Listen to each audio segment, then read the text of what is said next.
The Friedman Fraud, the Bacon Ciphers in Shakespeare. This video is dedicated to Elizabeth Wells Gallup, Frank and Parker Woodward and William Stone Booth.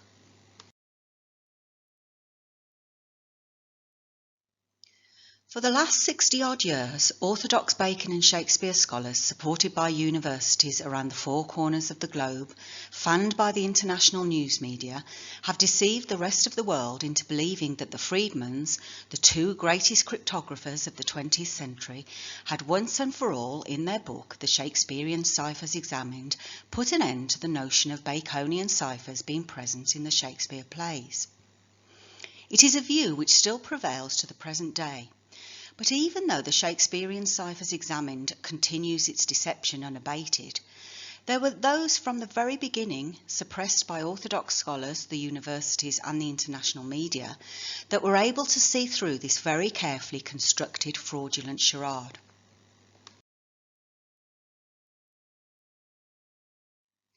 Professor Pierre Henrion of Versailles University, a renowned expert in cryptography and member of the French Secret Cipher Service in the Second World War, said of the Friedmans and their book, The Shakespearean Ciphers Examined, "To anyone with real cryptological experience, it is hard to reconcile the impartiality claimed by the authors with the skill and legerdemain by which certain danger points have been avoided. It is these unexpected manipulations which have led me at times to suspect a command performance in what is admittedly a very clever plant. The book, granted, does away with the fanciful work of some amateur cryptologists, an easy task, an empty triumph. But, having thus gained the confidence of the readers, the authors deceive them by scientific demonstrations which they know to be false." In his full-length work on the Friedmans, Kenneth R. Patton forthrightly described their book as one of the most fraudulent publications in the history of literature.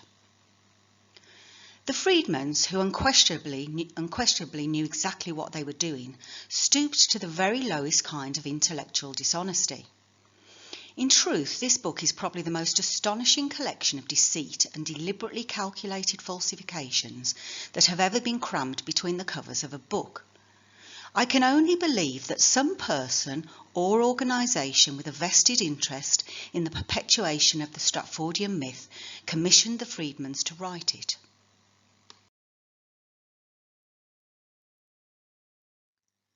Top-ranking member of the Secret Intelligence Service, MI6, Frank W. Winterbotham, worked very closely with Friedman at Bletchley Park and was the man responsible for the organisation, distribution and security of the decrypted ultra-intelligence. He privately informed members of the Francis Bacon Society that Friedman had secretly confessed to him that it was wrong and untrue to dismiss all Baconian ciphers. We understand from Group Captain F. Winterbotham, author of Ultra Secret, that Friedman admitted to him that he had been wrong to condemn all Baconian ciphers. Ultra-intelligence, meaning most secret, was given the code name Boniface, which incorporates an anagram of F. Bacon. As a cover, British intelligence created a fictional MI6 master spy named Boniface, who controlled and directed a fictional series of agents throughout Europe. The code name Boniface adds up to 53 in Simple Cipher. The number 53 is an occult Baconian Rosicrucian number representing the letters SOW in Simple Cipher, standing for Sons of Wisdom or members of Bacon's Rosicrucian Freemasonry Brotherhood, and evidently high-ranking members of British intelligence, MI5 and MI6.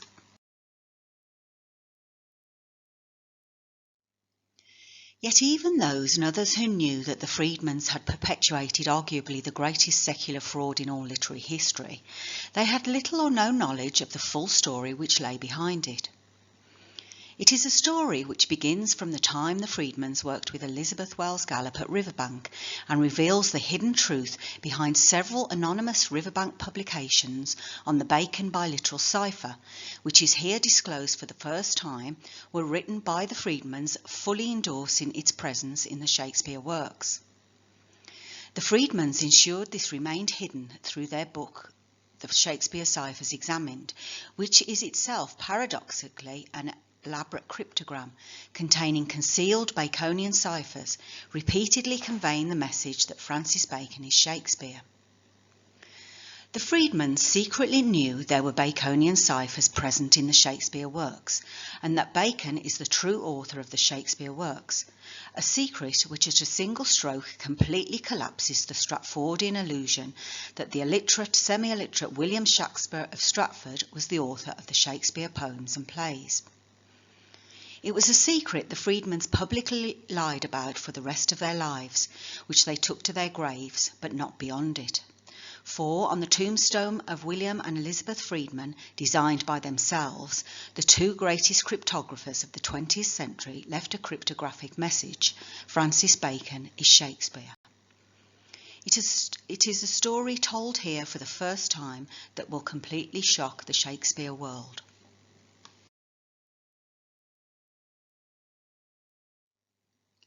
From a very early age, Francis Bacon was given a baptism into ciphers and codes and other arcane cryptic devices for concealing and communicating secret information. His father, Lord Keeper and de facto Lord Chancellor of England, Sir Nicholas Bacon, and his uncle, Sir William Cecil, were the twin pillars of the Elizabethan Reformation and effectively the heads of the secret state. The lifeblood of the Elizabethan state and the English Secret Service, headed by its three principal figures, Bacon, Cecil and Walsingham, went to extraordinary lengths to maintain a cryptographic hegemony over their dangerous European rivals and domestic enemies of the English government.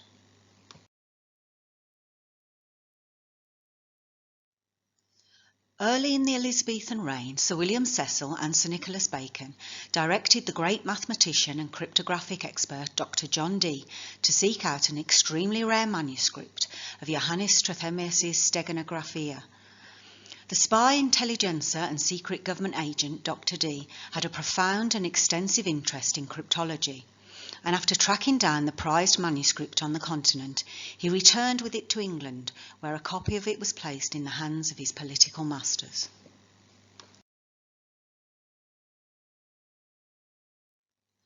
Dr. Dee was afterwards mentor to the young Francis Bacon, who possessed an all-consuming and profound fascination for all ciphers and codes and other cryptographic devices necessary for a life in the English Secret Service.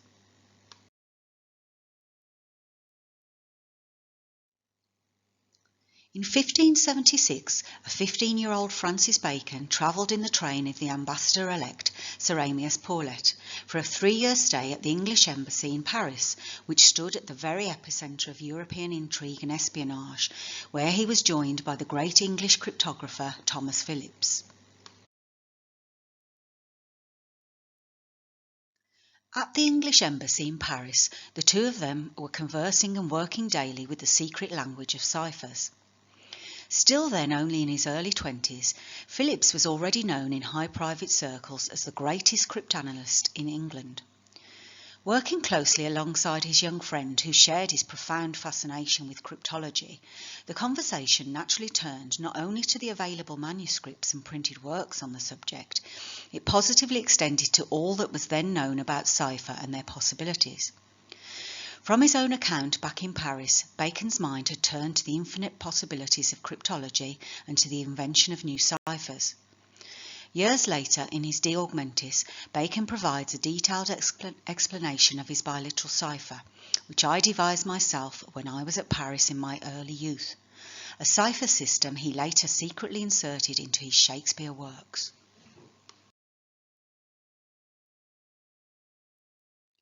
Professors Jardine and Stewart inform us, it was in France that Francis had his first experience of ciphers and cryptography, which were to play such an important role not only in his later life, but also in his posthumous reputation as a shadowy figure whose authorial identity is cryptically contained in anything from the works of Shakespeare to the Rosy Crucian Manifesto. In this field, he was lucky to strike up an early relationship with the Grand Master of Intelligence Ciphers, Thomas Phillips, a servant of Sir Francis Walsingham, who had been placed with the embassy to give it the benefits of his skills in languages and ciphering. An integral element of Phillips's prowess in cryptanalysis was his mastery of the various languages in which the European powers operated, at least French, Italian, Spanish, Latin and German. What Francis learned under Thomas Phillips remained with him for the rest of his life.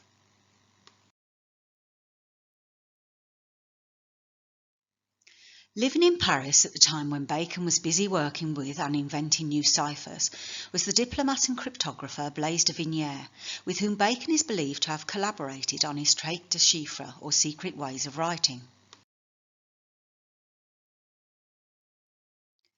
In 1591 there appeared in London a Latin edition of a milestone work on cryptology by the Italian polymath and playwright Della Porta, entitled De Furtivis Literatum Notis, printed by John Wolfe, with whom Bacon and his uncle Sir William Cecil Lord Burleigh had a clandestine and secret relationship, dedicated to Henry Percy, Earl of Northumberland.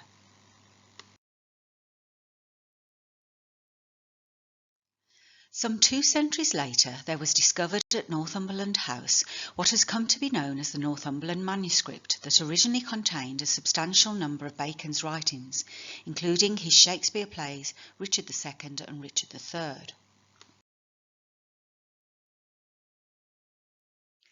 On the outer cover of the Northumberland manuscript, the name of Bacon, Francis Bacon, and his pseudonym Shakespeare, William Shakespeare, are scribbled across it on more than a dozen occasions.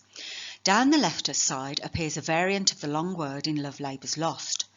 Further down appears the entry revealing day through every cranny peeps, and see shack, line 1086 of The Rape of Lucrece. In particular, above the entry for the Shakespeare play Richard II appears the entry by Mr. Francis William Shakespeare, and further down the word your is twice written across his pseudonym William Shakespeare, so it reads Your William Shakespeare.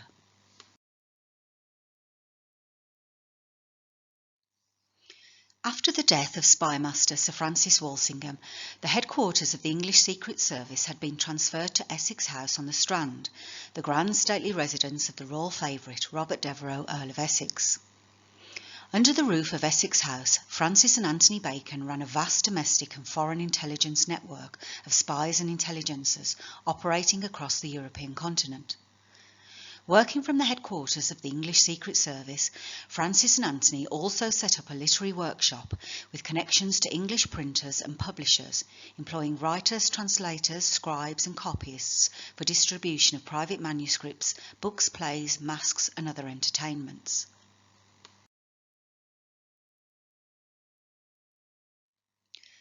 This Bacon-Essex circle included the Earl of Southampton, to whom Bacon dedicated Venus and Adonis and The Rape of Lucrece.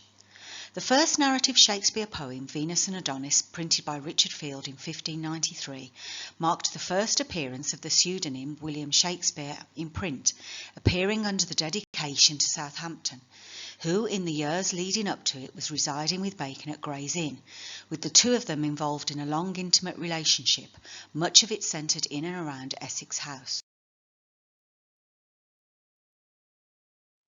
Francis and Anthony Bacon were now the joint heads of the foreign and domestic arms of the English Secret Service, which evolved into British intelligence, thus in modern terms the equivalent of MI5 and MI6.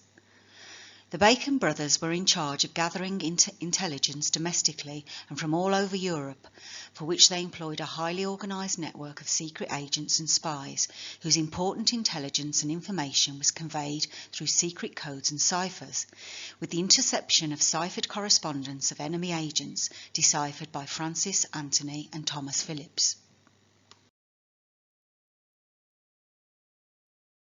In his first major acknowledged work, The Advancement of Learning, Bacon sets out a series of cipher systems which he named Simple Cipher, K-Cipher, Wheel Cipher and his biliteral cipher that he later secretly incorporated into the 1623 Shakespeare First Folio.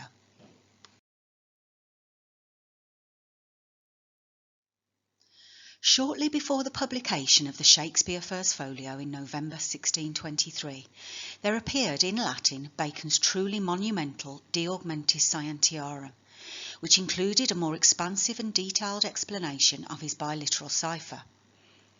Bacon's discussion on ciphers is deliberately formatted to commence on page 277, a double cipher for Francis Bacon 100, William Shakespeare 177.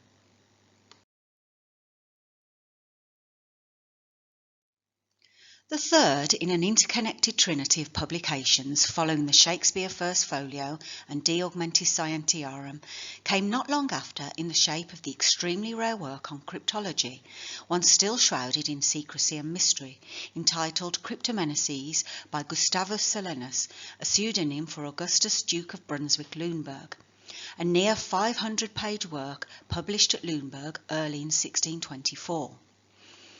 Its revealing title page contains a pictorial cryptogram depicting Francis Bacon giving a figure holding a spear dressed in actor's boots, representing the actor William Shakespeare, a quarto or book of plays, who is shown carrying them off into the distance towards a building representing the Globe Theatre.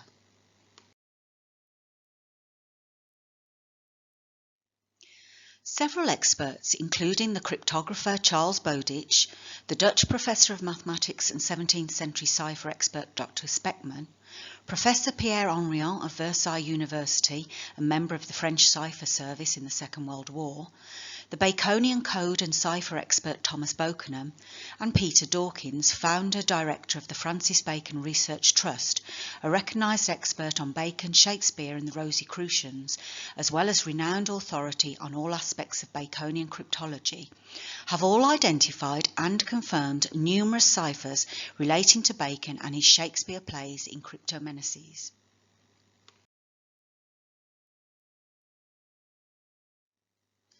The De Augmentis, which produced for the first time a detailed and expansive explanation of Bacon's biliteral cipher, was later published in Holland in 1645. The figure representing Bacon on the title page of the Cryptomeneses is here seated in front of his Shakespeare First Folio, with his left hand controlling his literary mask William Shakespeare, clad in an actor's goatskin, holding a clasped book like the old Masonic rituals, symbolising his Rosicrucian Freemasonry brotherhood, who very closely guard and watch over his secret life and writings, including his concealed authorship of the Shakespeare works.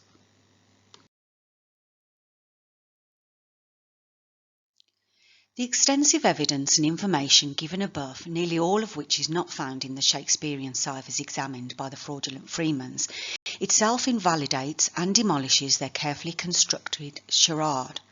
But they were just mere pawns in a much wider and complex illusion, one which has deceived and beguiled the rest of the world for the last 450 years.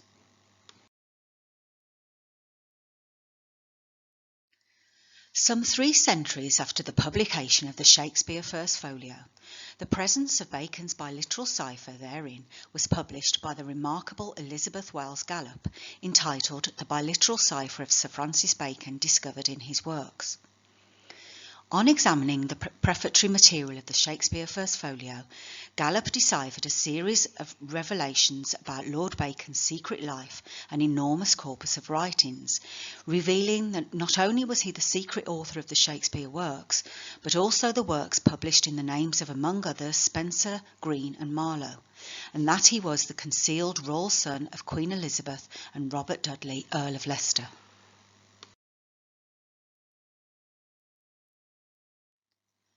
News of these revelations soon reached the ears of Colonel George Fabian, who had set up his Riverbank estate located west of Chicago, which is still shrouded in secrecy and mystery to the present day. It was here that Colonel Fabian provided Gallup with a staff and extensive resources to continue her investigations into the Bacon biliteral cipher and its presence in the Shakespeare works and other Baconian publications set forth anonymously or in the names of others. She was afterwards joined at Riverbank by William F. Friedman and his future wife Elizabeth Smith, the widely acclaimed duo who went on to become the 2 greatest cryptographers of the 20th century and authors of the Shakespearean ciphers examined.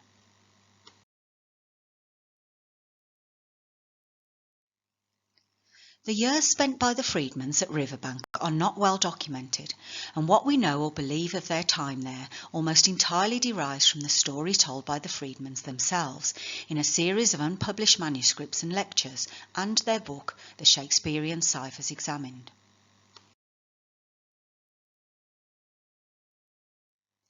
For the next few years, the Friedmans worked closely alongside Elizabeth Wells Gallup, assisting her in a complex and minute study of the Bacon biliteral cipher and its links to the Shakespeare First Folio.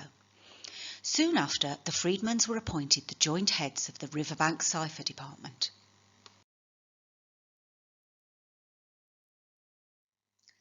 During this period, the Riverbank Cipher Department, headed by the Friedmans, produced a series of pamphlets known as the Riverbank Laboratory's Publications on Cryptography.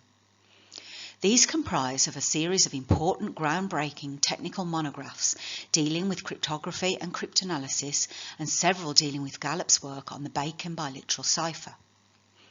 A number of the volumes on the Bacon biliteral cipher were issued anonymously, and the identity of their author, who were of course known to the Friedmans, remain unknown to the world at large to the present day.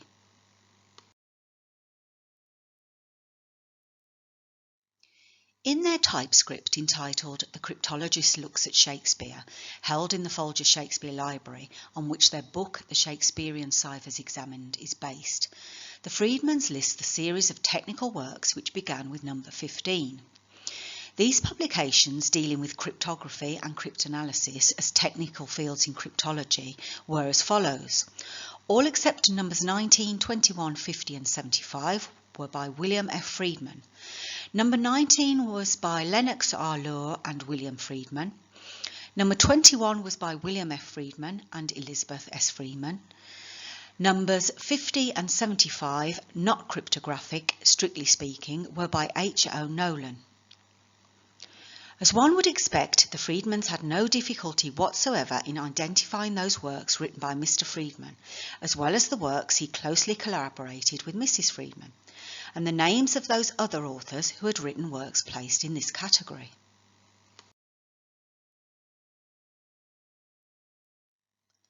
The information concerning the Riverbank publications dealing with the Bacon biliteral cipher is contradictory, and to the present day their number remains uncertain, with their number differing according to which source one examines.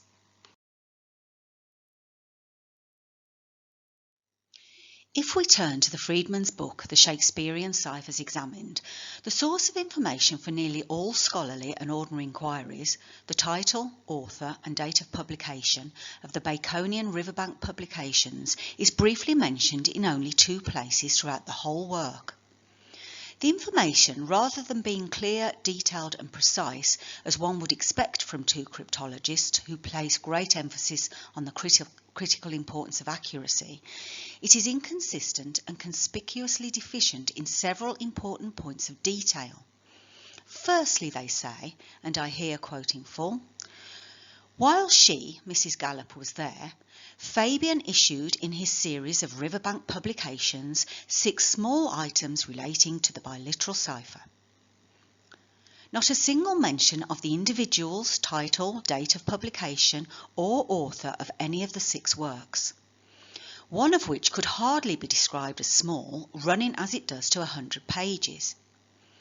In between the 32 pages when the Friedmans next make brief mention of the Riverbank Bacon biliteral cipher publications, the number had mysteriously reduced to 5, and here again I quote in full. There were 5 of them, 4 dealing with what was called the greatest work of Sir Francis Bacon, and 1 called Ciphers for the Little Folks. This in a book running to 303 pages, in which its final 6 chapters are assigned to their time at Riverbank, wherein the Friedmans devote a mere 2 sentences to the 5 or 6 works into the investigations of the Bacon biliteral cipher. This remarkable fact alone should have raised huge red flags in the minds of Shakespeare scholars, the international press, and the rest of the deceived world.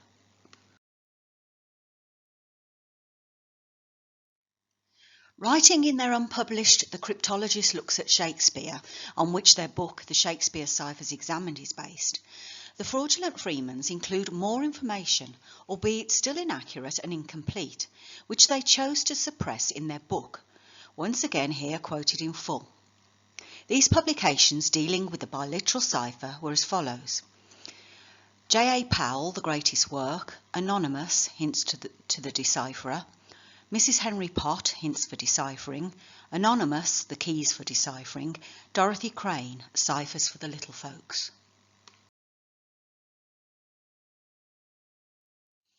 As seen above, there are only 5, not 6 titles listed, and one of these was not even published by Riverbank Laboratories.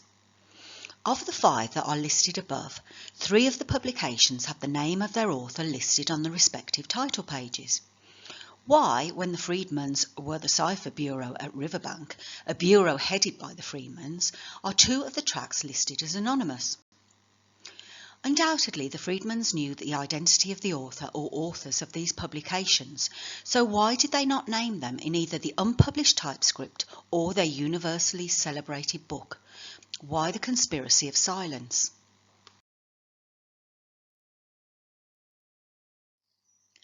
The silence and secrecy which has continued to surround the Friedmans and their time spent at Riverbank has been further exacerbated by the inaccessibility of the Riverbank publications on the Bacon biliteral cipher. It is virtually impossible to purchase a full set of the 6 Riverbank publications on the rare book market, and the full set has not been reprinted. The inaccessibility of these publications is further compounded by the remarkable fact that copies of the 6 are not listed or held by leading libraries in the UK. For example, the British Library hold no copies of any of these 6 Riverbank works, and nor does the Cambridge University Library. The Bodleian Library holds a single copy of the Keys for Deciphering the Greatest Work of Sir Francis Bacon, and a single copy of the Fundamental Principles of Baconian Ciphers is held by the University of London.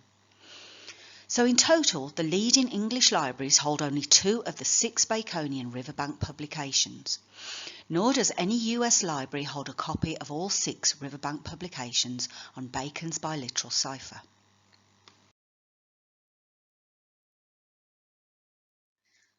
The scarcity and inaccessibility, together with the lack of complete and accurate information regarding the Baconian Riverbank publications, only partly explains why so little is known about these works and their content.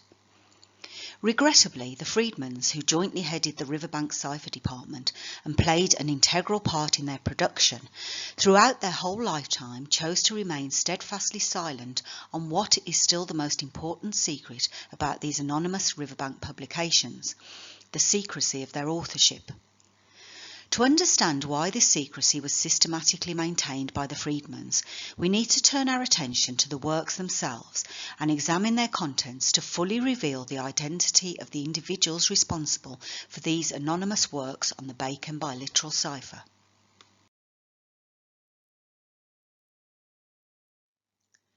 But before we proceed to examine the aforementioned anonymous publications, the 14-page pamphlet, The Greatest Work of Sir Francis Bacon, published by the Riverbank Laboratories by J.A. Powell, is of a great deal of interest. This work gives rise to a series of subtle deceptions perpetrated by the Friedmans, designed to withhold important information about its author and his undoubted expertise in the area of codes and ciphers in general, and the Baconian biliteral cipher in particular. The Friedmans were very familiar with J.A. Powell from their days at Riverbank, and in the Shakespearean ciphers examined, they twice quote from the above work, but only once mention his name in the text as follows: J.A. Powell says of this stage, "Blink and you might have missed it." The same quote used in the book is also found in their manuscript on which it is based. This is all the Friedmans have to say about J.A. Powell, but this time without even naming him. As one observer remarked, the cipher came with the same effect as does a bright light to one who has lost his way in the dark night.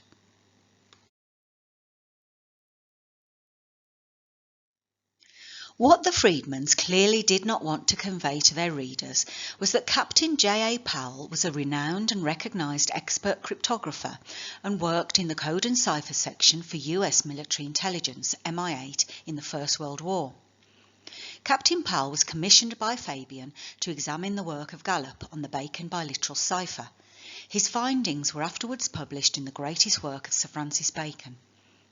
It commences with an introduction headed "The Great Work, Its Discovery," in which Captain Powell fully and unreservedly endorses Elizabeth Wells Gallup's work on the Bacon biliteral cipher.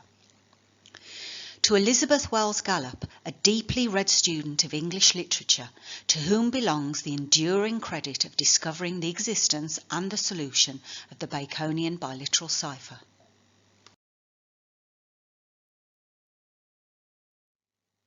Captain Powell's booklet contains a demonstration of the application of the decipherment of the prologue to Troilus and Cressida in the 1623 Shakespeare Folio. As known to those familiar with the first folio, the page is printed in italic type. Using rigidly scientific principles, Gallup proceeded to examine the page and classify the A and B form to reveal a deciphered message. The decipherment is set out letter by Captain Powell in the appendix.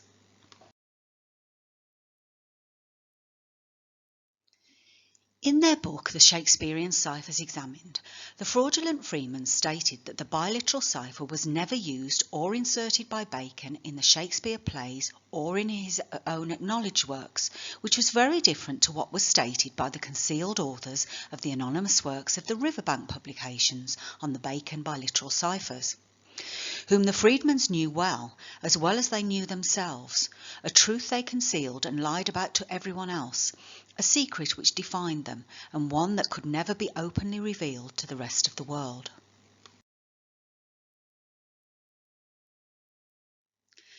The 15-page anonymous Hints to the Decipherer of the Greatest Work of Sir Francis Bacon, published in 1916, begins by stating its clear objective in the kind of language and methodical approach one would expect from William Friedman, with its emphasis on the mindset and scientific implements required for the systematic task at hand. In very familiar terms, its anonymous author then sets out the works that the student requires to familiarise themselves with the Bacon biliteral cipher. The 1623 edition of De Augmentis, translated by Gilbert Watts in 1640, and Sabines' edition of the Bacon works, where the biliteral cipher is reproduced and explained.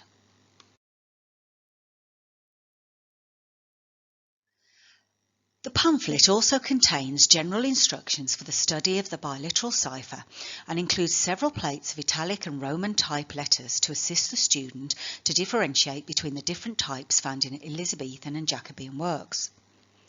Additional plates reproduce Bacon's passage on ciphers in The Advancement of Learning and the cipher passage found in Sabines' translation of De Augmentis.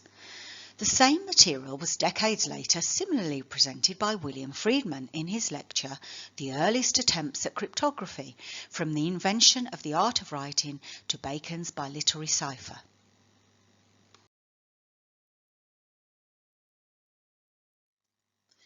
The Hints to the Decipherer of the Greatest Work of Sir Francis Bacon includes an explanation of the biliteral alphabet and how he resorted to the use of two forms of type found in works of the period.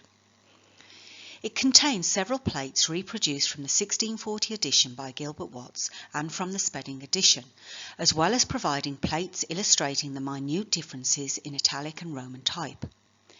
It contains material and examples that Friedman again later used in his private lecture, The Earliest Attempts at Cryptography, from the Invention of the Art of Writing to Bacon's Biliterary Cipher, and by the Friedmans in both their unpublished typescript, A Cryptographer Looks at Literature, and their book, The Shakespearean Ciphers Examined.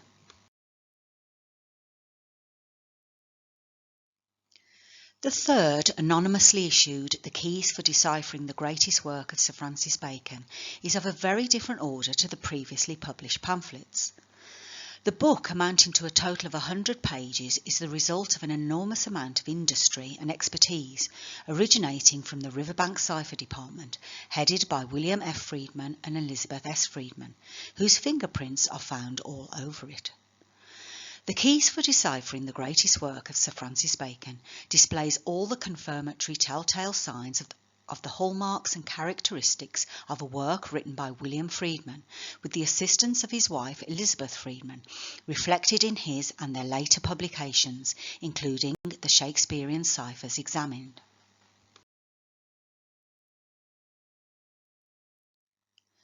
The reason the Friedmans spent a lifetime concealing the identity of the authors of the keys for deciphering the greatest work of Sir Francis Bacon is because it categorically and emphatically states that the Bacon biliteral cipher is demonstrably found in certain works published in the Elizabethan period, which they afterwards categorically and repeatedly denied in the Shakespearean ciphers examined. In knowingly perpetrating a massive fraud against Baconian and Shakespearean scholars all around the world that continues unchecked to the present day.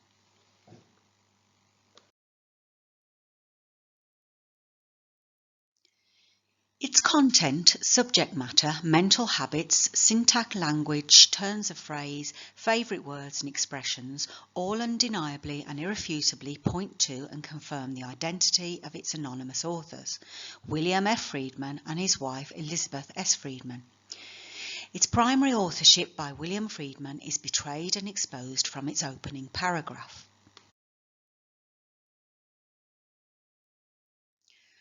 After several years of a minute study of the general subject of ciphers, especially such as appear in books published in the Elizabethan period, we have arrived at the following conclusions, which are submitted with diffidence, but nevertheless with complete confidence. Number 1. That ciphers of all kinds were in general use in the 15th, 16th and 17th centuries among those who lay claim to any degree of education and culture. Number 2. That the biliteral cipher of Sir Francis Bacon, as described in his De Augmentis Scientiarum, is present in certain works published in the Elizabethan period, and that its presence is susceptible of demonstration to anyone with a mind trained to scholarly investigation and with the ordinary powers of observation. Note the word diffidence in the line, "We have arrived at the following conclusions which we submit with diffidence." The word diffidence was a favourite of William F. Friedman's, which he again used with emphasis in one of his lectures discussing the Bacon biliteral cipher. If you'd like to learn more about this theory, I suggest with some diffidence that you read a book entitled The Shakespearean Ciphers Examined. I use the word diffidence because my wife and I wrote the book, which was published in late 1957 by Cambridge University Press.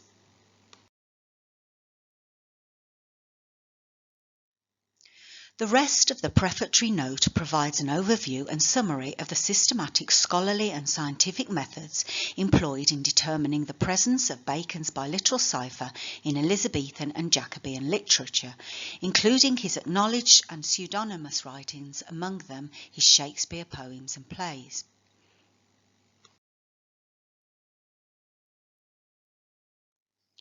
Most of the work so far accomplished by Riverbank Laboratories has been confined to the cipher described by Sir Francis Bacon in his Advancement of Learning and called by him the biliteral cipher, and which has been tested and dissected until now its presence in certain works is demonstrable beyond any doubt.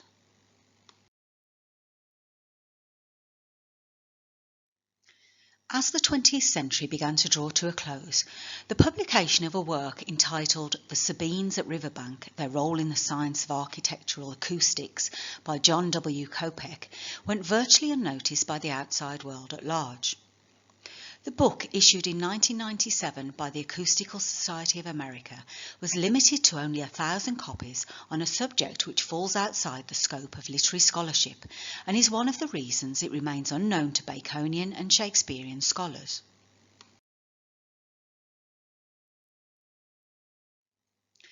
At its date of publication, the author had spent nearly 25 years at Riverbank and held the position of curator of the Riverbank Museum. Among other interesting items, the Riverbank Museum holds artefacts and unique archives discovered in long-forgotten storage rooms at the Riverbank Laboratories.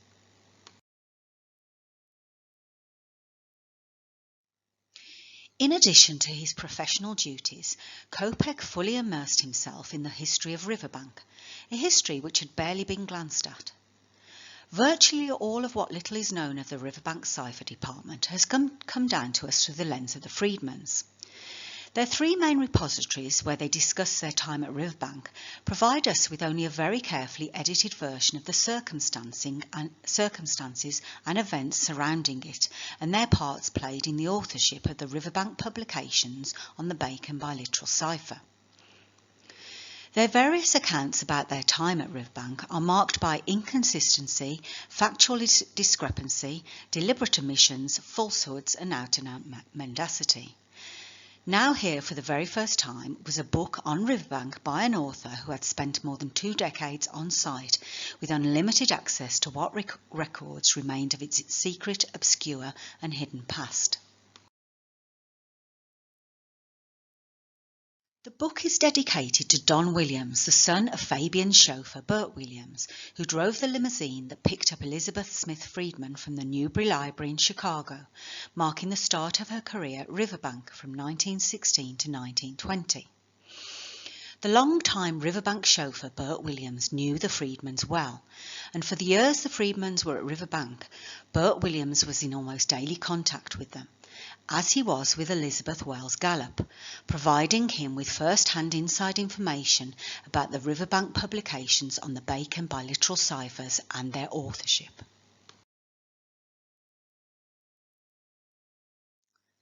Outside of the records, Don Williams, Mr. Riverbank, who was born there in 1920, was a critical source of information for Kopek.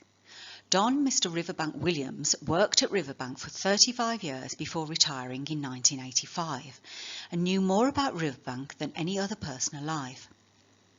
Kopek's informative discussions with Don Williams included the following explosive and far-reaching statement of absolutely enormous historical importance to Baconian and Shakespearean scholarship and the truth about Bacon's authorship of the Shakespeare works, namely, the anonymous The Greatest Work of Sir Francis Bacon, issued by the Riverbank Cipher Department, was written by the Friedmans, confirming the Bacon biliteral cipher in the Shakespeare canon.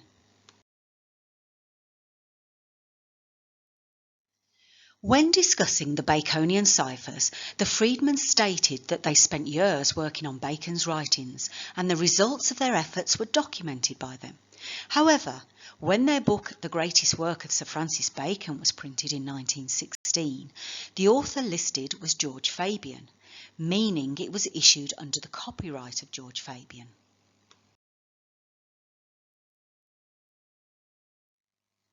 For the rest of their lives, the Friedmans remained silent about their authorship of the greatest work of Sir Francis Bacon, which endorsed the presence of the Bacon biliteral cipher in the Shakespeare works. Then, decades later, when Colonel Fabian and Elizabeth Wells Gallup were long dead, they wrote The Shakespearean Ciphers Examined, in which they fraudulently pretended to the opposite position and completely lied to the whole world.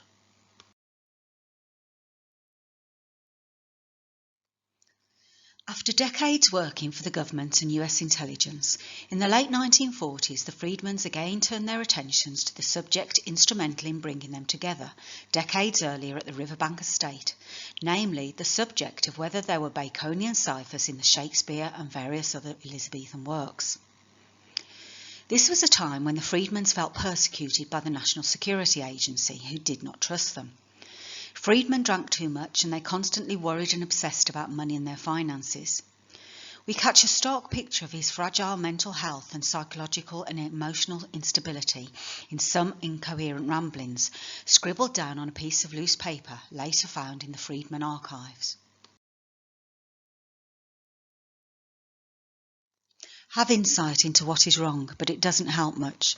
My nervousness, depression, at times despondency, frightening to be alone, suicidal thoughts, realisation of how wrong that would be in all respects, flight, fight or neurosis. For 50 years have struggled with this off and on. Nevertheless have accomplished a great deal, my reputation, but feeling of being has been unendurable. Jealousy of men who have been able to retire and go to other jobs of usefulness and carry on, but not I. Why am I driven so by feeling that I must continue to garner laurels? Repression by secrecy, restrictions. Fear of death, no, fear of living on self-pity. Realisation that my fear of going out is only a reflection of psychic feeling of insecurity.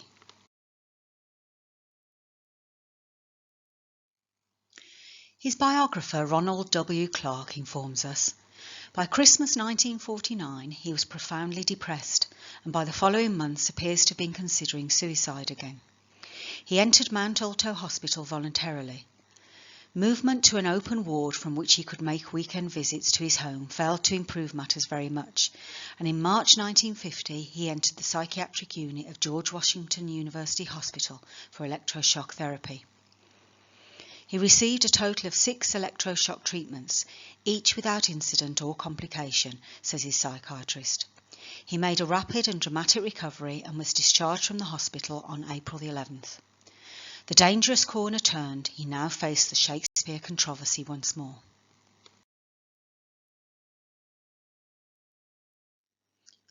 It was no coincidence the Shakespearean Ciphers examined by the Friedmans was published in the year 1957.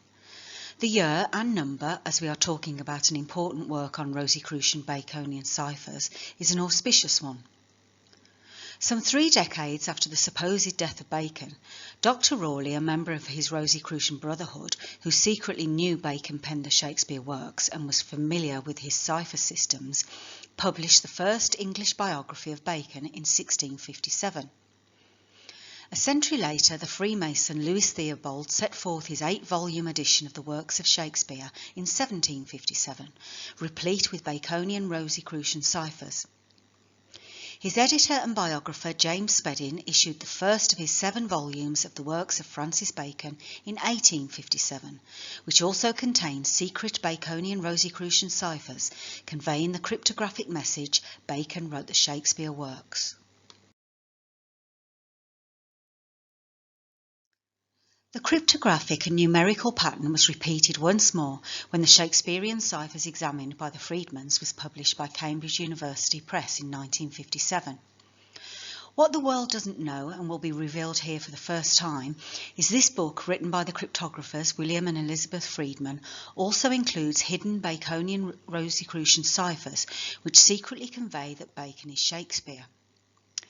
The occult significance of the years 1657, 1757, 1857 and 1957 is if the second digit of each of these years is removed, it leaves the special number 157, representing Fra Rosy Cross or Brother of the Rosy Cross, in Simple Cipher, indicating that the Rosicrucian Brotherhood founded by Bacon were instrumental in the publication of these works, who then and now carefully guard over the secret of his life and writings, including his concealed authorship of the Shakespeare canon.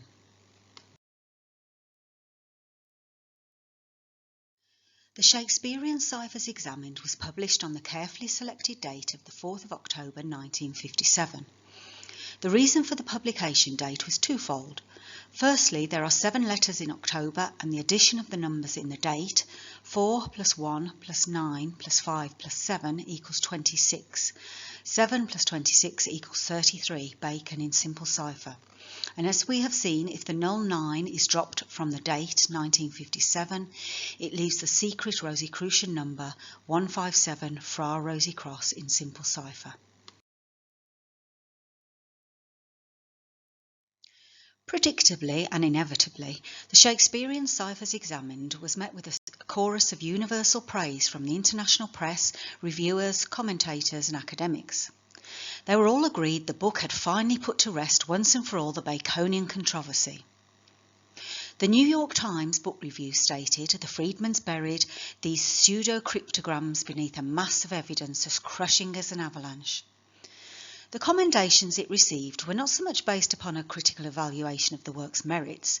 In virtually all instances, the critics and reviewers were woefully ill-equipped to evaluate the finer points of cryptology, of which they knew very little, and the finer points of evidence demonstrating Bacon's authorship of the Shakespeare works, of which they knew less. Rather, they were all merely swept along by the airy wind of reputation.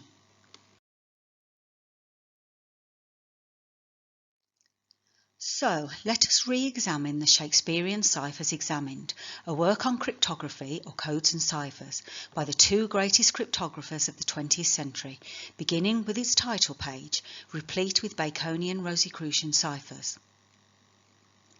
For the purposes of encipherments, the title page is divided into halves above and below the Cambridge University crest.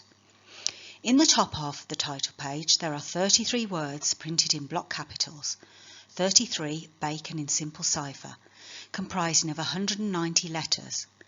190 minus 33 equals 157 for our Rosy cross. In the bottom half of the page, there are 29 block capital letters and 4 digits in the date.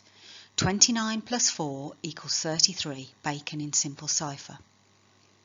The whole page contains a total of 38 block capital words and 1 ampersand. 38 plus 1 equals 39 F Bacon in Simple Cipher.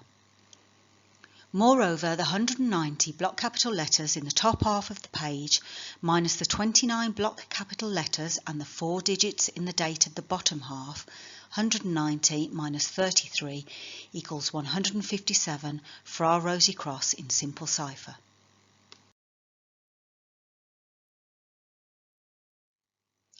If we turn to the first page of the preface commencing the work, it will immediately be observed that the first letter on the first line is a very large capital F, and the first letter on the last line in the paragraph is a B in believe, providing the initials of Francis Bacon.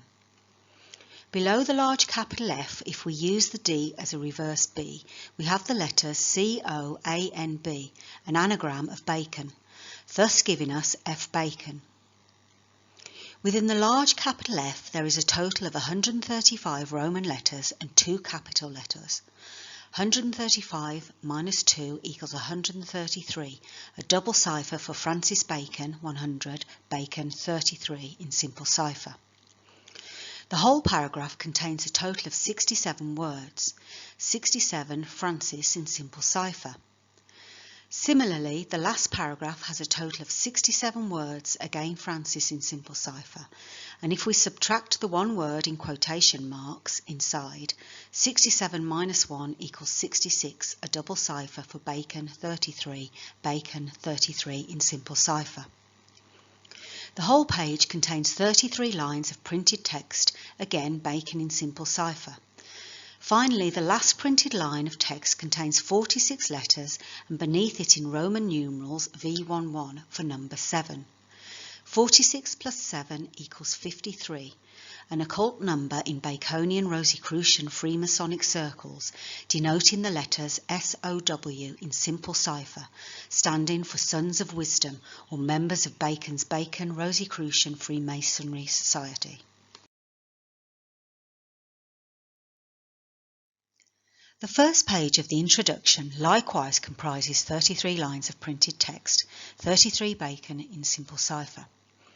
It commences with a very large capital S as part of the word Shakespearean in block capital letters, followed by scholars, also in block capital letters. Within the very large capital S, there is a total of 25 words and 109 Roman letters. 25 plus 109 equals 134, which minus the S produces a count of 133, a double cipher for Francis Bacon, 100, Bacon, 33 in Simple Cipher. If we now take a look in a straight line beneath the capitalised Shakespearean, we see the letters A, B and C, an anagram of the contraction BAC indicating Bacon. And below the letter C, the word is, and below this, slightly to the left, the letters CON. Thus we are able to discern the hidden message, Bacon is Shakespeare. To reinforce this, directly beneath the letters CON, there is another group of letters, CANOB, which is another anagram for Bacon, allowing us to read up the page again that Bacon is Shakespeare.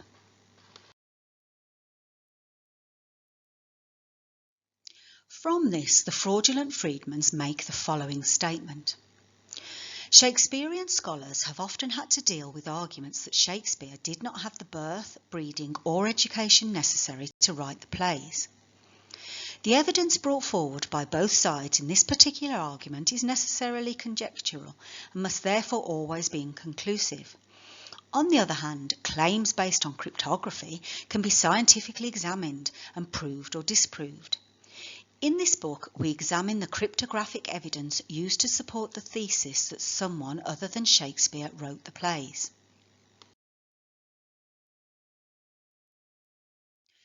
The previous statement from the Friedmans is inaccurate, misleading and false. In addition to contemporary manuscripts, documents, textual, paratextual, styles, subject matter, content, parallels, correspondences and resemblances, of which there are more than 1,000 examples, the evidence for Bacon's authorship of the Shakespeare plays is irrefutable, the vast majority of which is unknown to so-called Shakespeare authorities and experts, the general reader and the rest of the world at large. The last part of their statement, as any professional cryptographer would know, is a blatant lie, i.e. claims, meaning about literary ciphers, based on cryptography can be scientifically examined and proved or disproved. We need do no more than quote Elizabeth Friedman herself from her unpublished manuscript many years before the Friedmans decided to lie to the world in their book. Literary ciphers may give you the swing of the thing, but they are in no sense scientific. As the Friedmans were only all too perfectly aware, 16th and 17th century literary codes and ciphers demand a wide and serious knowledge and understanding of the subject, combined with experience, common sense and judgment, in order to critically evaluate them in context upon their individual merits.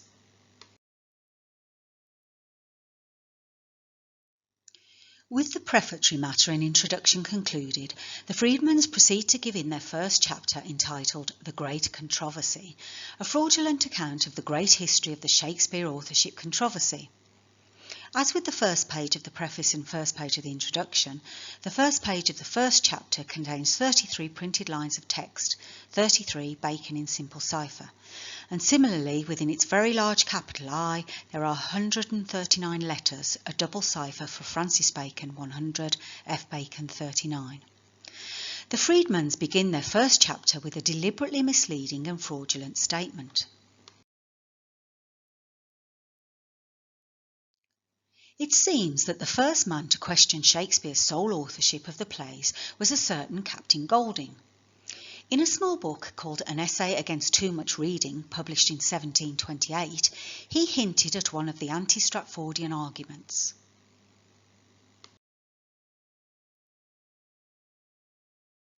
Contrary to the Friedman's statement, the poet and dramatist John Marston and satirist and moralist Joseph Hall revealed that Bacon, who they both personally knew, was the author of the Shakespeare narrative poems Venus and Adonis and The Rape of Lucrece, in a series of satires published between 1597 and 1599. This is just one of numerous textual examples, together with contemporary manuscripts, documents, printed works, as well as frontispieces, emblems and other cryptic devices, many of which are included in the present work, that demolish the illusion that the illiterate, semi-illiterate William Shakespeare was Shakespeare, as well as absolutely confirming he was a literary mask for Bacon.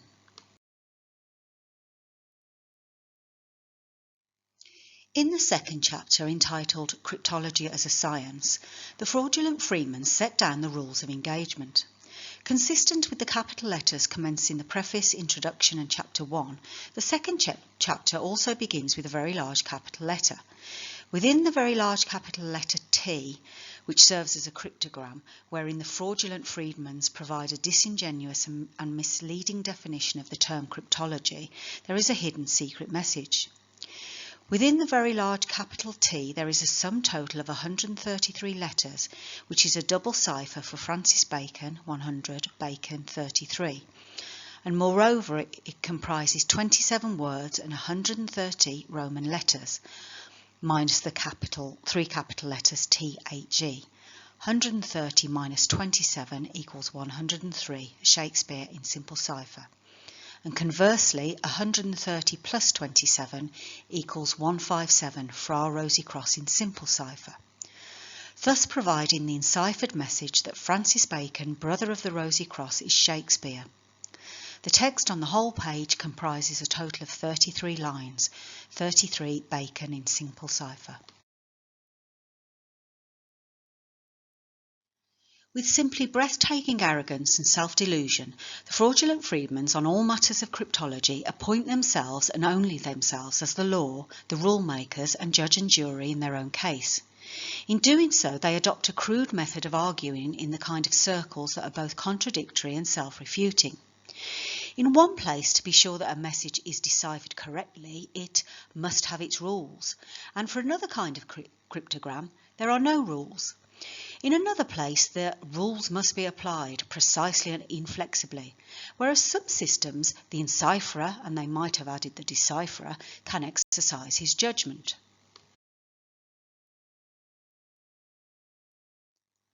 The Friedmans state, getting a correct solution is not a question of opinion, but a question of proof. He must, in addition, be able to show others that it is the right one. It must be unbiased, systematic and logically sound. It must be free from appeals to insight, clear of guesswork, and should avoid imponderables like the plague. In a word, it must be scientific. The impression carefully created in the mind of the reader is cryptology as a science. No matter, the fraudulent Friedmans continually undermined and contradicted their own premises of certainty at every turn, and resorted to insinuating series upon series of qualifications, making a statement in one place only to negate them in another. However, the underlying message remained. Cryptology was a mathematical science, and for the results of the decipherer to be valid, they needed to be independently corroborated and confirmed before they could be accepted as valid, all of which the Friedmans knew to be untrue and false. How then do we know this to be absolutely and demonstrably false? Because William F. Friedman tells us in a work he and his wife Elizabeth Friedman were rightly confident that the Shakespeare schoolmen and the rest of the world were almost certainly unaware of and or never likely to ever read.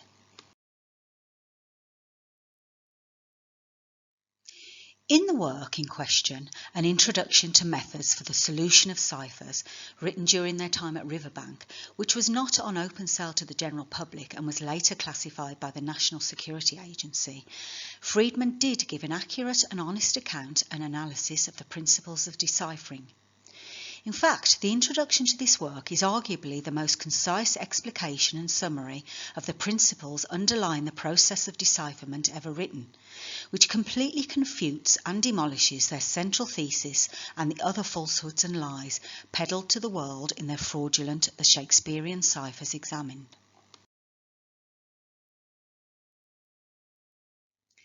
In the introduction, Friedman states, deciphering is both a science and an art.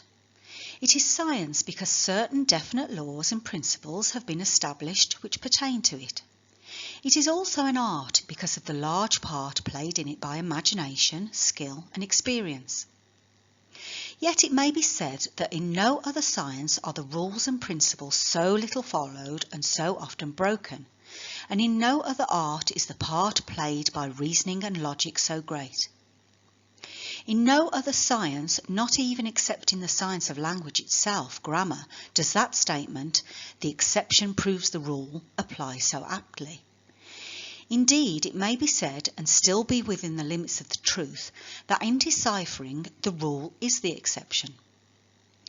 Therefore, only the most generalised rules can ever apply to deciphering operations, and there can only be a few guiding principles, which the decipherer should always be ready to modify.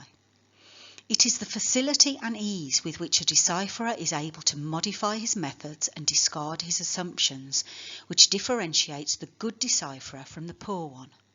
Deciphering is not a process for a one-cylinder mind.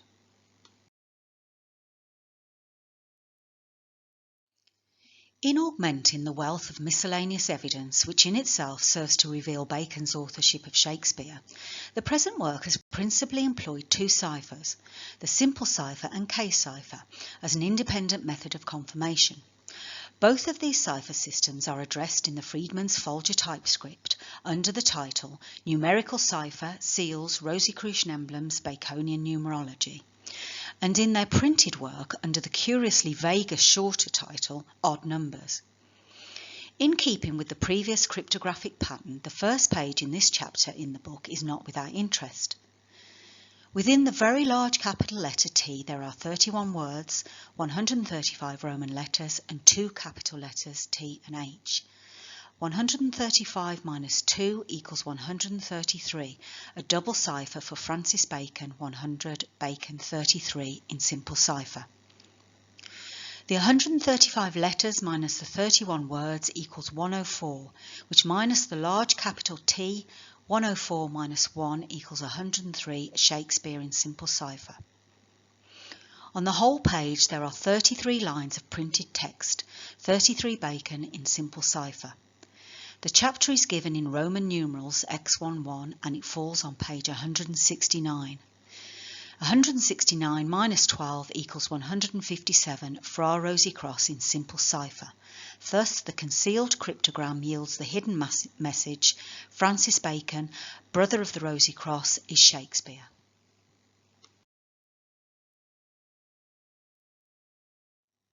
An illustration of the Simple Cipher is found in Cryptomenices, published shortly after the Shakespeare First Folio in early 1624, whose title page depicts Bacon giving a figure representing William Shakespeare, a quarto or book of plays, which he is seen riding off into the distance towards the Globe Theatre, where the Shakespeare plays were performed.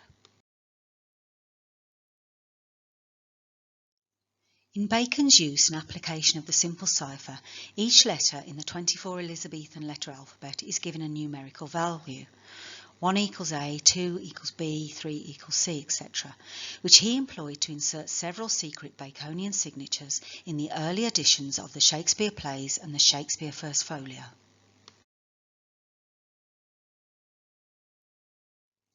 The simple and K-cipher systems and their application were discovered nearly 300 years later by Frank Woodward and his brother Parker Woodward.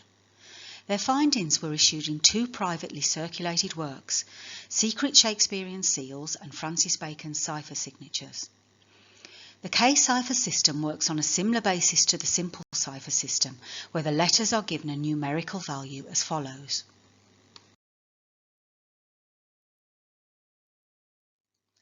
In their book, The Shakespearean Ciphers Examined, the Friedmans tried to undermine the simple and K-cipher systems as demonstrated by the Woodwards by their usual modus operandi of omission, suppression and misrepresentation, and accused them of finding them everywhere.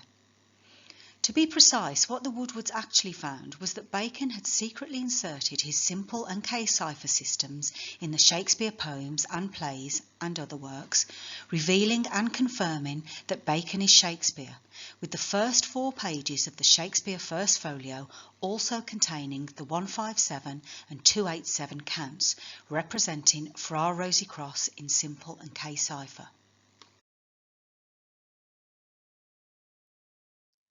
Beginning with the title page of the Shakespeare First Folio incorporating the curious Drouchot portrait.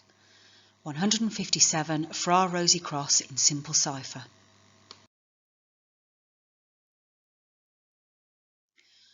To the Reader by Ben Jonson, who was living with Bacon at Gorhambury as the First Folio was making its way through the Jaggard printing presses. 287 Fra Rosy Cross in K-cipher.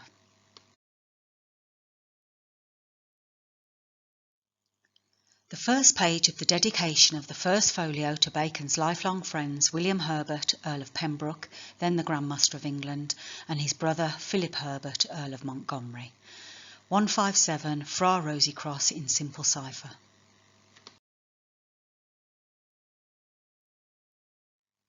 The second page of the dedication to the incomparable brethren, the Grand Master of England, William Herbert, Earl of Pembroke, and his brother Philip Herbert, the Earl of Montgomery.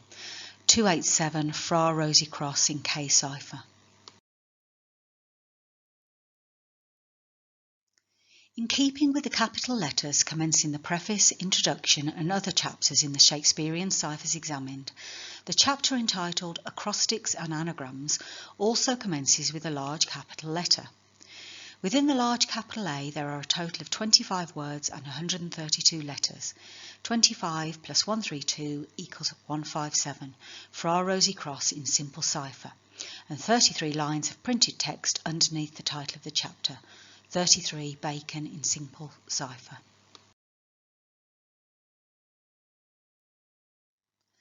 The simplest form of an acrostic is the use of the initial letter of a line in a poem or prose text to spell out a word, name, or some kind of message.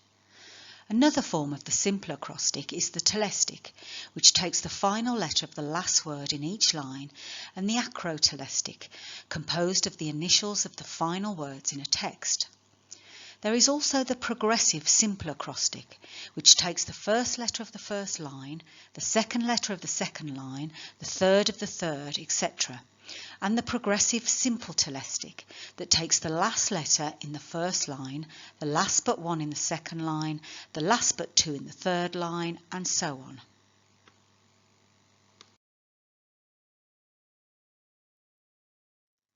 The Friedmans also set down, in the case of acrostics, any message found must have been inserted by the man who wrote the open text, and to change or insert a hidden message would be impossible without changing the open text itself. If, therefore, any genuine messages of this kind exist, they must be taken as conclusive.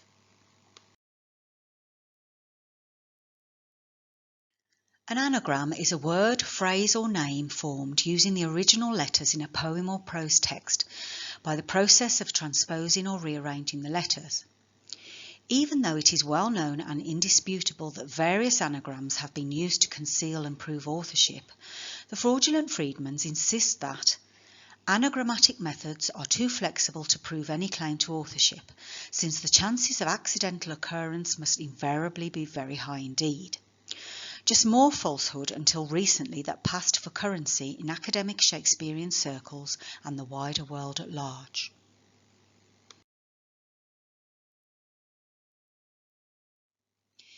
In recent times, a very substantial body of academic literature has been produced by critics and commentators surrounding the subject of Shakespeare and anagrams.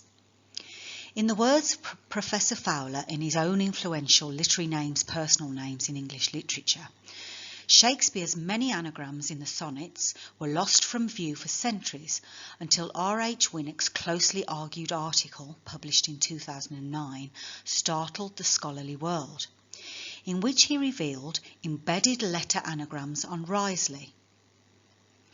Dr. Winnock in turn acknowledges the work of Harvard professor Helen Vendler, The Art of Shakespeare's Sonnets, which proved key to establishing that the sonnets contain numerous instances of anagrammatic wit, of which he provides several examples.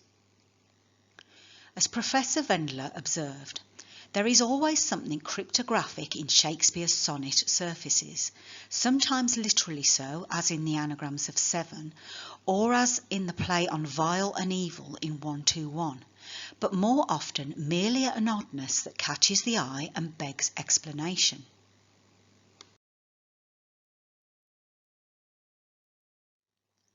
The impact of R.H. Winnock's 2009 article on anagrams and Shakespeare's sonnets that had apparently so startled the scholarly world was far exceeded a few years later when William Bellamy published his groundbreaking work Shakespeare's Verbal Art. The important study reveals and explores the anagrammatic devices that lie beneath the surface of all Shakespearean texts and how these subtextual devices help to clarify authorial intention and meaning. As exemplar texts, Bellamy focuses in particular on the sonnets and the plays Hamlet, Othello and Twelfth Night, all of which are written and constructed around various concealed anagrams and other related linguistic and cryptic devices. In his introduction, Bellamy states, "This is a book about Shakespeare's virtuosity in the art of anagram. It aims to show how Shakespeare, the greatest poet of his age, may prove also the greatest anagrammatist. As will become clear in later chapters, a conventionally subtextual anagrammatism is not only pervasive in Shakespeare's verse, but is fundamental to his verbal art."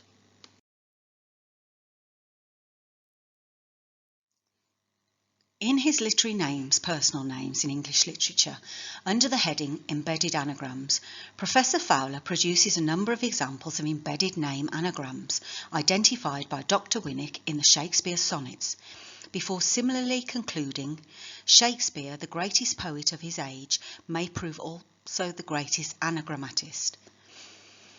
He was undoubtedly the greatest poet and dramatist of his age, or of any age, and our secret Shakespeare was also its greatest literary cryptographer, anagrammatist, and the user of all the various other cryptic devices at his command, when incorporating his secret signatures in the Shakespeare poems and plays.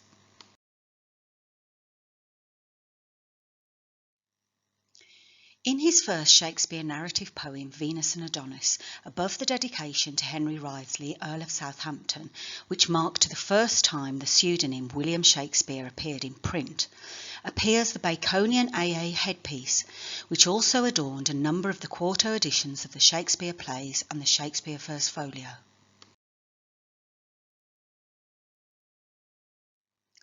The following year saw the first edition of The Rape of Lucrece, with an even more intimate dedication to Southampton, again signed by Bacon under his pseudonym William Shakespeare. The first two lines of The Rape of Lucrece commence with a monogram, a motif of two or more letters signifying a person's initials used as an overt or cryptic device. The first letter is a very large capital F, and enclosed within it are two other large capital letters R and B. These three letters represent the initials of Francis Bacon, and the two letters commencing the first two lines, F and B, again stand for the name of Francis Bacon. Within the large capital F there are 66 letters, a double cipher for Bacon, 33, Bacon 33 in Simple Cipher, which when added to the large capital F, 66 plus 1 equals 67, Francis in Simple Cipher. On the final page of The Rape of Lucrece, when a line is drawn from a capital F through the B and A and con of its last two lines, it spells out the hidden cryptic signature of F. Bacon.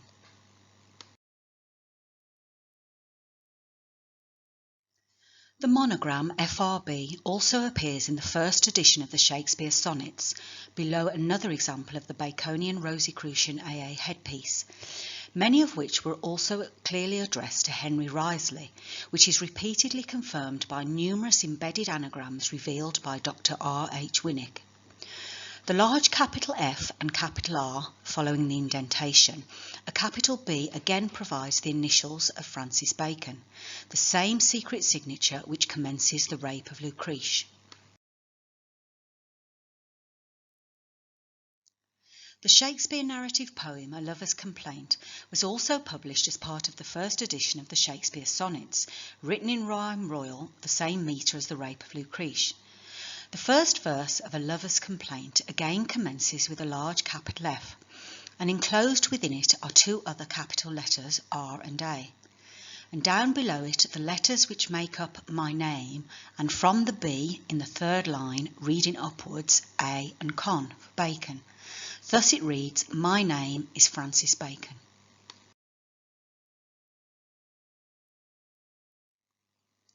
In The Troublesome Reign of King John, Bacon explores the law of bastardy, in particular royal bastardy, through the most important and largest role in the play, the royal bastard Sir Philip Falconbridge. The first 8 letters of the surname Falconbridge conceals within it an anagram of F. Bacon. In a scene with the royal bastard Sir Philip Falconbridge, its author secretly incorporates reading upwards the anagram Francis Bacon.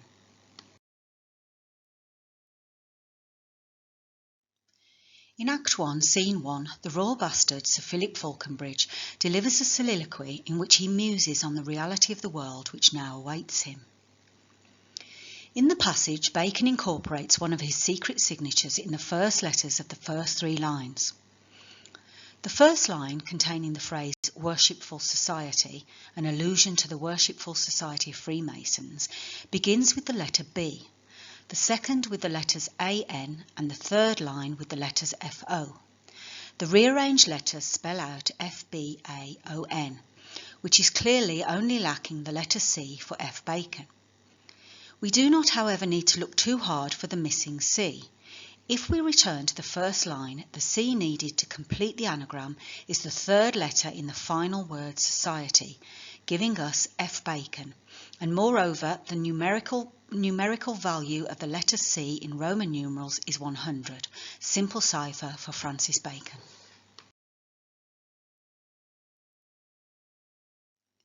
Over Christmas 1594-5, Bacon organised and directed the magnificent Christmas grazing revels that premiered his Shakespeare legal play The Comedy of Errors. On the grand night, the 20th of December 1594, a great presence of lords, ladies and worshipful personages gathered for its performance in the hall to see the premiere of the play with its themes of errors and confusions, later greatly expanded upon by Bacon in The Advancement of Learning. In the opening scene, Bacon leaves his secret signature in the way of the following anagram of Francis Bacon.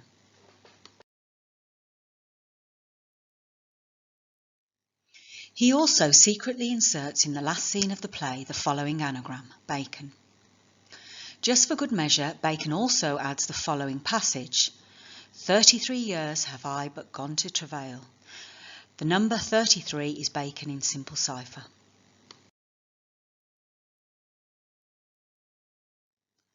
During the late 1580s and early 1590s, Bacon began writing the War of the Roses plays, 1 Henry VI, 2 Henry VI, 3 Henry VI and Richard III, otherwise known as the First Shakespeare Tetralogy. In the fifth act of 1 Henry VI, he inserts a triple anagram in a single passage. Shortly after, in the fifth act, appears another Baconian anagram.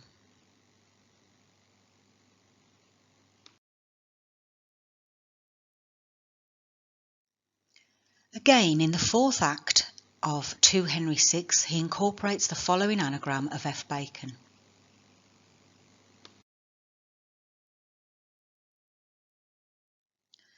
The concluding play of the first Shakespeare tetralogy, Richard III, whose central character was partly modelled on Bacon's cousin, the hunchback, Sir Robert Cecil. His mother, Lady Mildred Cook Cecil, was the elder sister of Lady Anne Cook Bacon, whom he grew up with, was written in the early 1590s.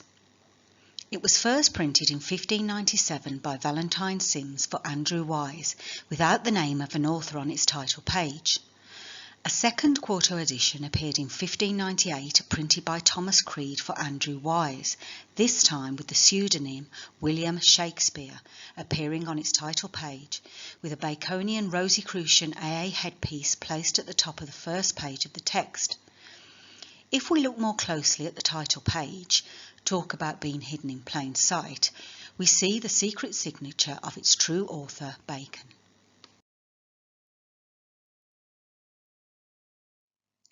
The title page of the anonymous 1597 edition of Richard II has been specially formatted. The word second has been deliberately separated for the purpose of a secret signature, which upwards reads the name of its concealed author, Bacon. The title page also contains 33 Roman words, 33 Bacon in simple cipher.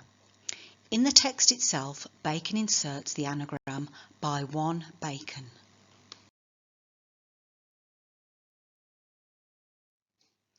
It was Ben Jonson who said that Bacon could never pass by a jest, and he humorously sends himself up in 1 Henry IV, in which there are 33 instances of his name Francis, 33 Bacon in simple cipher, in the specially formatted first column on page 56, Fr Bacon in simple cipher, in the Shakespeare First Folio. In Act 1, Scene 1, Bacon inserts one of his secret signatures in the form of an anagram.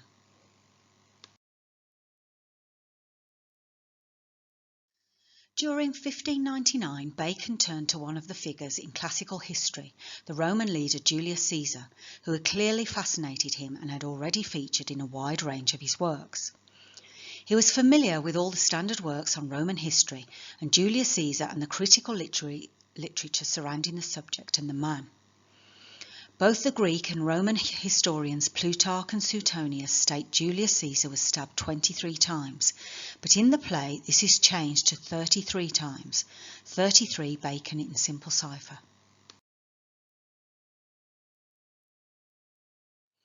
In the text of the play, our supreme philosopher-poet adroitly inserts a number of his secret signatures in the form of anagrams of Bacon and F. Bacon.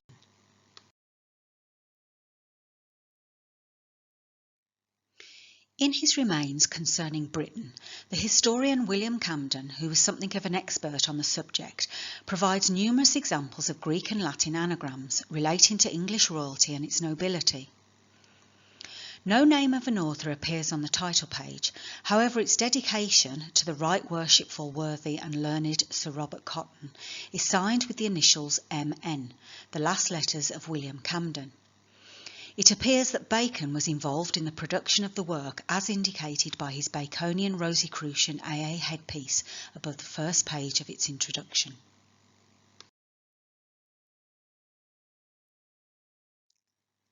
We know from Spedding that Bacon and his fellow Rosicrucian brother Camden worked closely together on his Annals of Queen Elizabeth, in which passages by Bacon were inserted in the final printed text. It appears that once again Camden and Bacon worked closely together on the production of the reviewed, corrected and increased 1614 edition of the Remains concerning Britain, which is adorned with several Bacon Rosicrucian AA headpieces.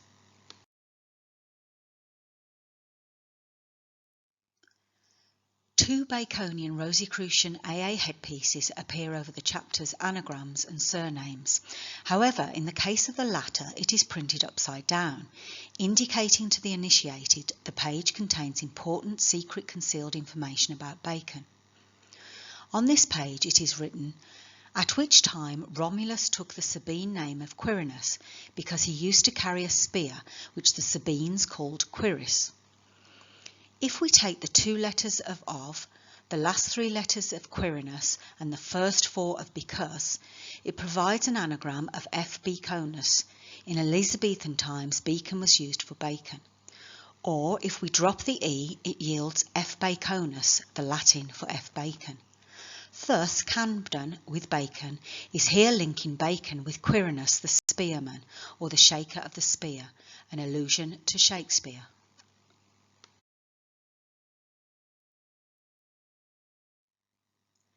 In one of the verses in the Memory published by Dr. Rawley shortly after Bacon's recorded death, wherein he is presented as supreme poet and writer of comedies and tragedies, the poet and dramatist Thomas Randolph, one of Ben Jonson's sons, also selected the term of Quirinus, the spearman, an allusion to Shakespeare when describing Bacon as a divine Minerva, Pallas Athena, the shaker of the spear. When he perceived that the arts were held by no roots, and like seeds scattered on the surface of the soil were withering away, he taught the Pegasean arts to grow, as grew the spear of Quirinus, i.e. Shakespeare, swiftly into a laurel tree.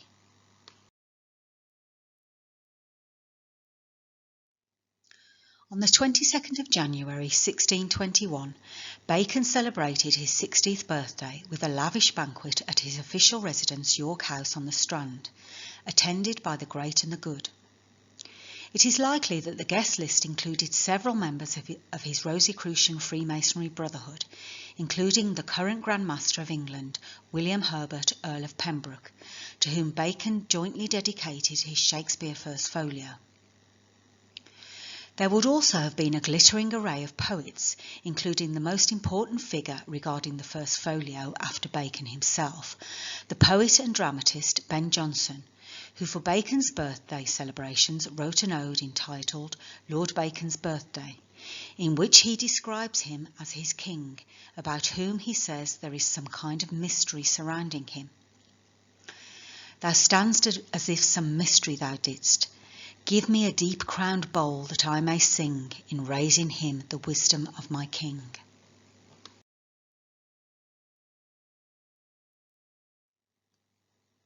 Following his fall a few months later, on the 6th of June 1621, Bacon wrote an astonishing letter to the Spanish ambassador Count Gondomar, in which he explicitly states that he was to devote himself to the actors in reference to the planned Shakespeare First Folio.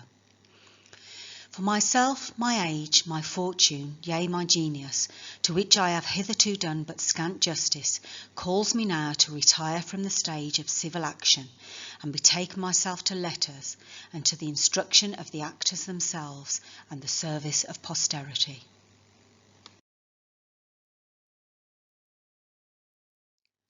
In the last 5 years of his recorded life, Bacon wrote, revised, expanded, translated, and published an enormous body of his writings and works in Latin and English. This was carried out in his literary workshop at Gorhambury, with the help of his good pens, including the poet and dramatist Ben Jonson, who assisted Bacon in translating his essays, previously printed and published by William and John Jaggard, into Latin.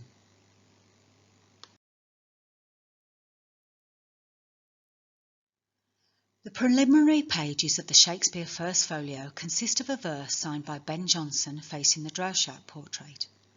The same poet and dramatist, a member of his Rosy Crucian brotherhood, also provides another long commendatory poem to the memory of my beloved the author, Mr. William Shakespeare, whom Ben had known for many years to be nothing more than a pseudonym or literary mask for his Rosy Crucian grandmaster, Lord Bacon.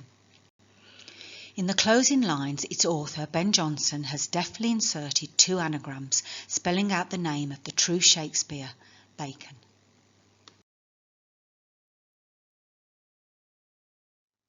Confirmation Ben Jonson knew that Shakespeare was a pseudonym or literary mask for his long-time inward friend and Rosy Crucian master, Lord Bacon, comes in the same verse.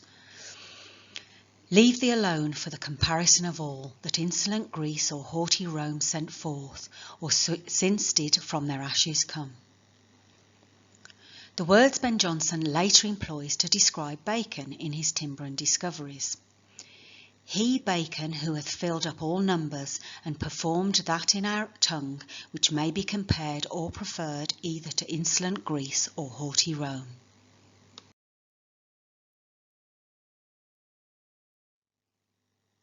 It is no coincidence that The Tempest was placed first in the 1623 Shakespeare First Folio. The Rosicrucian Manifesto is perhaps the most Baconian of all the Shakespeare plays. Its central figure, Prospero, is a complex dramatic portrait made in the image of his creator, the scientific philosopher Bacon, founding father of modern science and the modern world. The first play of the Shakespeare First Folio commences with a large ornamental B, which when magnified it reveals the name Francis across the top and Francis at the bottom, and the name Bacon down the right side.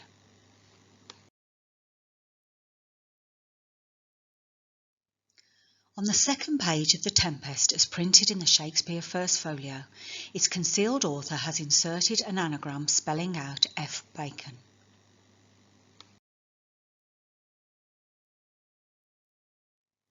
Just as the poems The Rape of Lucrece, the first sonnet in the Shakespeare sonnets, and first verse of A Lover's Complaint commence with various monograms of Francis Bacon, The Tempest ends with the word free.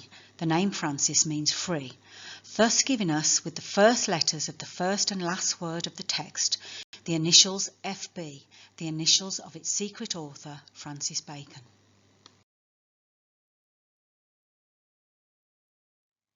Similarly, as we have also seen the use of a large initial capital letter F to indicate the presence of cryptic devices and ciphers, was also employed by Bacon in his early Shakespeare narrative poem The Rape of Lucrece, the first sonnet in the edition of Shakespeare's sonnets, and as the first letter in the first verse of A Lover's Complaint.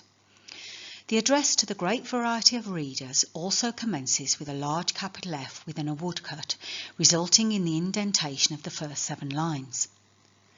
The phrase in the first and second line, there you are numbered, also points to the presence of ciphers within the lettered woodblock and the rest of the page. The large capital F with the capital R, as with the previous examples, forms the monogram FR for Francis. The reverse reading under the F lettered woodblock yields BACO, the contracted name of its author Bacon, and reading downwards the first 3 lines yield an anagram of Bacon. Thus the cryptographic message repeatedly conveyed in the address to the great variety of readers, prefixed to the first folio, is Francis Bacon is Shakespeare.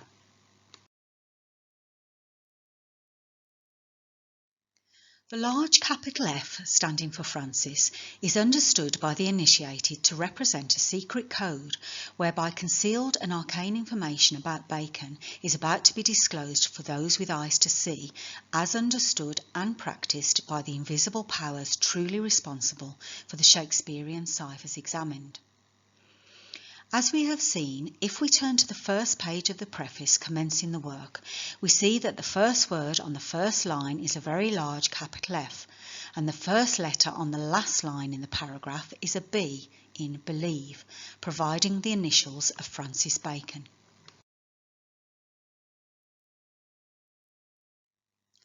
The preface and the introduction in each and every one of the 19 chapters in the Shakespeare ciphers examined commences with a large capital letter whose numerical value using the Elizabethan 24-letter alphabet produces a total of 277, a double cipher for Francis Bacon 100, William Shakespeare 177, in Simple Cipher, conveying the cryptographic message that Francis Bacon is Shakespeare.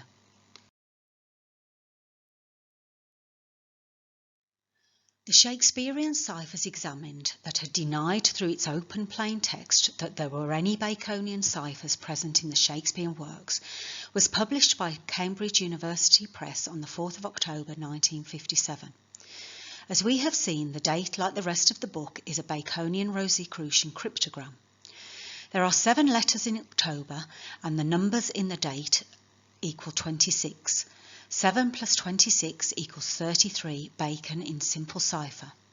And if the null 9 is dropped from the date, it leaves 157 Fra Rosy Cross in Simple Cipher, conveying the concealed cryptographic message Bacon, brother of the Rosy Cross, is Shakespeare.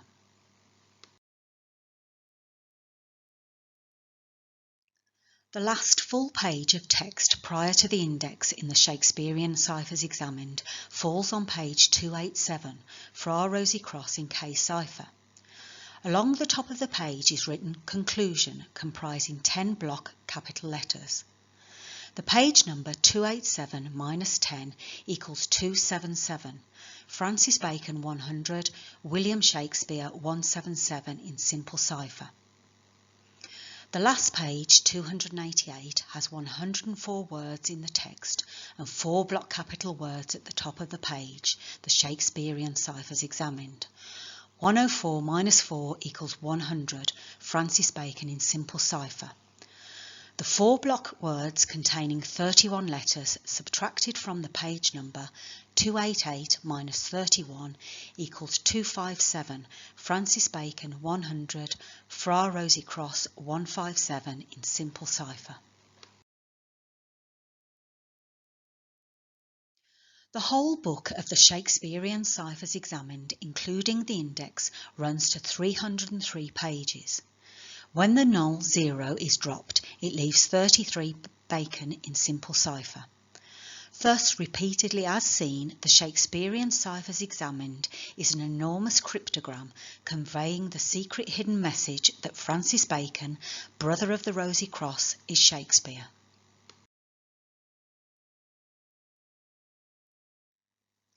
When William F. Friedman died in 1969 at the age of 78, he was buried with full military honours at Arlington National Cemetery.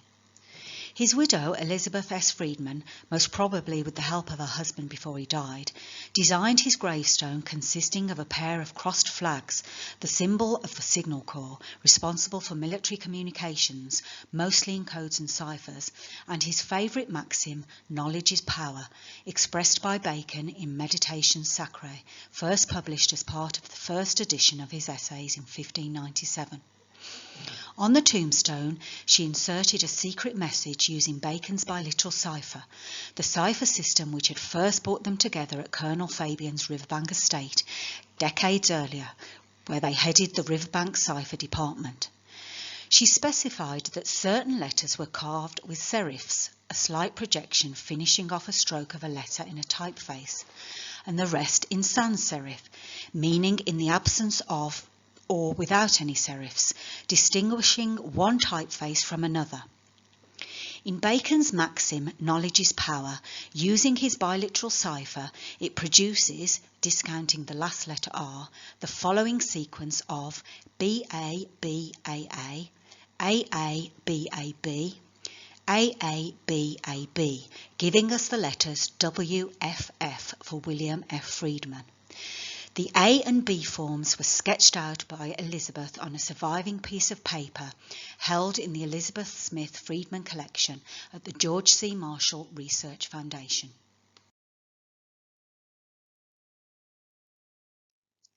When his wife Elizabeth died in 1980, she was buried alongside her husband, and her name and the date of her birth and death were added to the tombstone. Unbeknown to the rest of the world, the tombstone of William F. Friedman and Elizabeth Friedman, the greatest cryptanalysts of the 20th century and authors of the Shakespearean ciphers examined, concealed and reveals another secret cipher message with the most explosive and far-reaching implications, the consequences of which it would be simply impossible to overestimate, which is here revealed for the first time. Let us then take a look at the Friedman's tombstone, which is framed at the top with the insignia of the Signal Corps, whose currency is codes and ciphers, and at the bottom by the Bacon maxim, knowledge is power, cut in such a way to utilise Bacon's biliteral cipher to incorporate a secret code containing the initials of William F. Friedman. The cryptanalyst forever associated with Baconian ciphers in the Shakespeare works, which in the plain open text of their book the Friedmans repeatedly denied when they knew the opposite to be true, and throughout their whole lifetimes continued to lie to the rest of the world about it, a secret they took to their graves but not beyond it.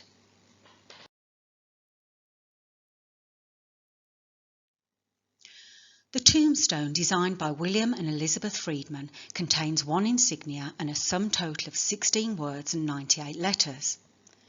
In addition to this, it incorporates 4 sets of numbers marking the Friedmans' birth and death dates. The addition of the 4 sets of numbers gives a total of 82, and moreover, between these dates appear a total of 6 dots.